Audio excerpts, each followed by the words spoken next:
சிறகடிக்க ஆசை சீரியல்ல இனிய எபிசோட்ல என்ன நடந்திருக்கு அப்படிங்கிறத பார்க்கலாம். இந்த பக்கம் ரோகிணி என்னடானா உண்மையை ஏன் மறைச்ச அப்படின்னு மீனா கேட்டா சும்மா கம்பி கட்டுற கதையெல்லாம் அள்ளி விட்டுக்கிட்டு இருக்கிறாங்க. தன் வாழ்க்கையில பட்ட கஷ்டத்தெல்லாம் சொல்லிக்கிட்டு இருக்கிறாங்க.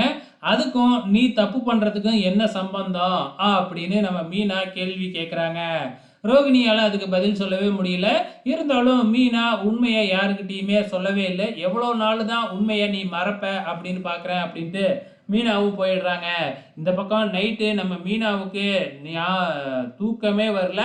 ஏன்னா அவங்க மனசுக்குள்ள உண்மையை அடக்கி வைக்க முடியல. யாருக்கிட்டையாச்சும் சொல்லிட்டா தான் அவங்க நிம்மதியாக இருப்பாங்க.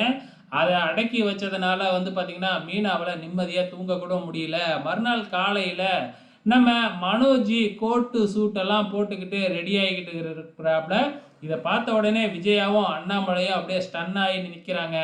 இதை பார்க்குற முத்து, என்னப்பா இப்படி நிற்கிறீங்களே ரெண்டு பேரும் அப்படின்னு பார்த்தா நம்ம மனோஜி கோட்டு சூட்டு போட்டுக்கிட்டு அப்படியே டிப்டாப்பா அப்படியே வெளியில் வராப்புல.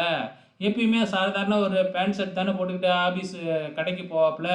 இப்போ என்னடானா கோட் ஷூட்லாம் போட்டுக்கிட்டு கிளம்புறாப்புல. எல்லாருமே கிண்டல் பண்ண ஆரம்பிக்கிறாங்க. இப்போ எதுக்குடா அடிக்கிற வெயிலுக்கு கோட் ஷூட்லாம் போட்டுக்கிட்டு போற அப்படின்னு கேட்குறப்ப, நான் எதுக்குடா வெயிலில் போகணும், காரில் ஏசி, ஆஃபீஸில் ஏசி, என்னோட ரூமில் ஏசி, எல்லாத்துலேயும் ஏசி, நான் எதுக்கு வெயிலுக்கு போகணும், பிஸ்னஸ் மேன்லாம் இப்படி தான் இருப்பாங்க அப்படின்னு சொல்லி பந்தா பண்ணிக்கிட்டு இருக்கிறாப்புல. இதை பார்த்த உடனே நம்ம முத்து நக்கல் அடிக்க, பதிலுக்கு ரோகிணி முத்துக்கிட்ட கேட்க, உடனே மீனா ஏன் அவர் கேட்கக்கூடாதா அப்படின்னு சொன்ன உடனே நம்ம ரோகிணி பம்முறாங்க.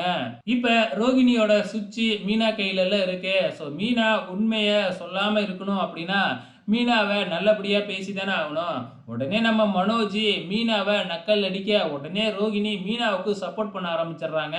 சப்போர்ட் பண்ணிக்கிட்டு நீங்க ஏன் மீனாவால் அப்படி சொல்றீங்க, அவங்களும் அவங்க பிஸ்னஸ்ல முன்னேறிக்கிட்டு தானே போறாங்க அப்படின்னு மனோஜுக்கு எதிராகவே பேசுறாங்க. இதை கேட்ட உடனே ஸ்ருதிக்கு பயங்கர ஷாக் ஆகுது. ரோகிணி என்ன மீனா உங்களுக்கு ரோகிணி மீனாவுக்கு சப்போர்ட் பண்ணுறாளே அப்படின்னு ஸ்ருதியே ஆச்சரியப்படுறாங்க. இப்படியே வாக்குவாதம் போய்கிட்டே இருக்கு. அதே டைமில் இந்த பக்கம் மீனா உண்மையை சொல்ல முடியாமல் தவிச்சுக்கிட்டு இருக்கிறாங்க. வெயிட் பண்ணி பார்க்கலாம் அப்கமிங்கில் என்ன நடக்க போகுதுன்னு.